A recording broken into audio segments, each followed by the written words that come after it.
단 1분 만에 6천억 달러가 바다 위에 묶였습니다. 상상이나 가십니까? 전 세계 원유 물동량의 20%가 지나는 주된 혈관 호르무즈 해협이 거대한 자물쇠가 되어 꽉 잠겨버린 겁니다. 우리 몸으로 따지면 심장에서 온몸으로 피를 공급하는 가장 핵심적인 경동맥에 커다란 혈전이 생긴 상황입니다. 이 혈전 하나 때문에 지금 지구촌 곳곳 공장의 기계들이 비명을 지르며 멈춰섭니다. 당장 당신의 자동차, 전등, 심지어 보일러까지 모든 것이 이 좁은 바닷길에 저당 잡힌 셈이죠. 에너지가 흐르지 못하는 순간 우리가 당연하게 누리던 일상은 순식간에 과거의 유물이 됩니다. 6천억 달러라는 천문학적인 가치가 차가운 바다 위 거대한 고철 덩어리 속에 갇혀 숨죽이고 있습니다. 이 거대하고 잔혹한 심정지 상태 앞에서 세계 각국은 비명을 지르며 살아남기 위한 필사의 생존 게임을 시작합니다. 그런데 놀랍게도 이 게임의 법칙이 나라마다 달라도 너무 다릅니다. 이 위험천만한 바다 체스판 위에서 한중일 세 나라는 각자의 국익을 위해 어떤 극단적인 승부수를 던졌을까요? 지금부터 바다 위에서 펼쳐진 한중일 3국의 잔혹한 눈치게임, 그 숨막히는 속살을 공개합니다. 여기에 기름 한 방울이 피 한 방울보다 귀해진 가혹한 시간이 찾아왔습니다. 이제 전 세계 에너지 경동맥은 거대한 체스판으로 변해버렸죠. 이 위태로운 바다 위에서 한중일 세 나라는 각자의 국익이라는 말판을 극도로 신중하게, 때로는 파격적으로 움직이기 시작합니다. 문제는 이 체스판의 규칙이 시시각각 변하며 멈춰서는 자에겐 끔찍한 파산이라는 성적표를 내민다는 겁니다. 누군가는 살기 위해 어둠 속으로 숨고, 누군가는 강력한 뒷배를 믿고 빌었으며, 또 누군가는 모두의 상식을 깨고 사지를 향해 질주했습니다. 이 엇갈린 선택이 가져올 경제적 후폭풍은 우리의 상상을 초월할 정도로 냉혹할 것입니다. 당신의 소중한 자산이 걸린 이 잔혹한 게임에서 과연 어느 나라의 전략이 최후의 승자가 될까요? 첫 번째 말판을 움직인 건 일본이었습니다. 그런데 그들이 선택한 전략은 용기가 아닌 극도의 비겁함이었다고 하는데 대체 무슨 일일까요? 여기에 일본은 극도의 신중함을 넘어선 스텔스 모드로 들어갔습니다. 이 위태로운 체스판 위에서 그들이 선택한 건 정면 승부가 아닌 어둠 속으로의 숨바꼭질이었죠.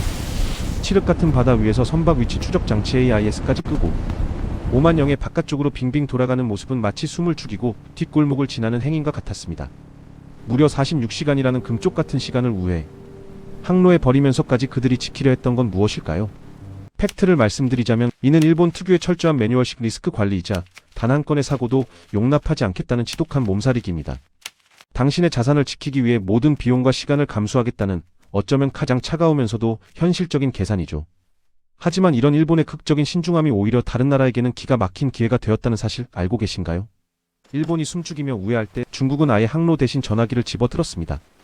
그들이 믿는 뒷배는 대체 누구였을까요? 여기에 중국은 항로 대신 전화기를 잡았습니다. 수입 원유의 절반가량을 이곳에 의존하는 중국은 이란과 직접 마주 앉아 외교적 압박을 가했죠. 우리 배는 건드리지 말라는 형님식 협상은 일시적으로 길을 열어주는 듯 보였습니다. 힘의 논리가 지배하는 바다의 단면이죠. 팩트를 말씀드리자면 중국의 이입 전략은 단기적으로는 유효했을지 몰라도 장기적으로는 이란과의 관계라는 또 다른 짐을 지게 되었습니다. 당신의 자산을 지키기 위해 또 다른 리스크를 감수하겠다는 어쩌면 가장 기회주의적이면서도 위험한 계산이죠. 하지만 외교도 우회도 거부하고 정면으로 들이받은 배가 나타납니다. 대체 누구일까요? 전 세계가 멈춘 죽음의 해협 한국행 유조선은 왜 풀악셀을 밟았나? 그 기막힌 질주의 정체를 지금 공개합니다. 여기에 전 세계 외신들조차 경악을 금치 못했습니다. 다른 나라 유조선들이 벌벌 떨며 바다 위에 멈춰서거나 수십 시간을 우회할 때 한국으로 향하던 초대형 유조선 VLCC는 해협을 최고 속도로 관통했습니다. 마치 고속도로 정체 구간을 뚫고 지나가는 구급차처럼 꽉 막힌 경동맥을 풀악셀로 뚫어버린 겁니다. 이를 지켜본 네티즌들은 K-직장인의 미친 출근 본능이라며 환호했고 외신은 한국의 무모한 용기에 혀를 내둘렀죠. 팩트를 말씀드리자면 이 질주는 단순히 용기만으로 설명될 수 없는 치밀한 계산과 벼랑 끝 전술이 맞물린 결과입니다. 당신의 보일러와 자동차를 멈추지 않게 하겠다는 어쩌면 가장 무모하면서도 필사적인 몸부림이었죠. 하지만 이 영웅적인 질주 뒤에는 우리가 미처 몰랐던 충격적인 반전이 숨어 있습니다. 과연 이 배는 진짜 우리 배였을까요? 브릿지멘트 풀악셀을 밟은 유조선의 정체, 그리고 그 뒤에 숨겨진 차가운 자본의 논리를 지금 바로 공개합니다. 여기에 이 미친 질주의 주인공, 놀랍게도 한국 배가 아니었습니다. 배의 국적은 제3국 선원들도 외국인이었죠. 하지만 목적지만은 명확히 한국이었습니다. 도대체 왜 외국 선주조차 한국행 화물을 실었을 때는 목숨을 건 풀악셀을 선택했을까요?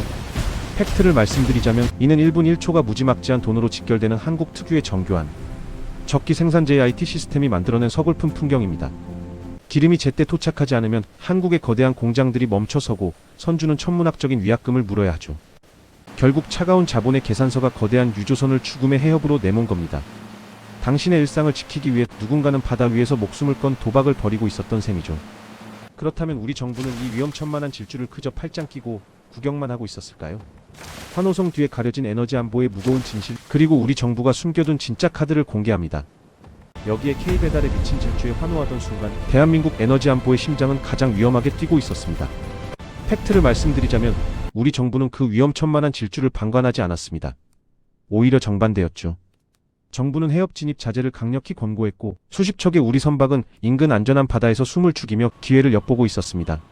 유조선은 영웅적인 성공담일 수 있지만 동시에 우리가 얼마나 에너지 수입에 취약한지를 보여주는 서글픈 증거이기도 합니다. 당신의 보일러와 자동차를 멈추지 않게 하겠다는 어쩌면 가장 필사적이면서도 아슬아슬한 줄타기였죠. 이 아슬아슬한 질주가 멈추지 않으려면 우리는 무엇을 해야 할까요? 뚫려버린 해협이 남긴 무거운 숙제, 그리고 내일의 기름을 위한 우리의 진짜 준비는 무엇일까요?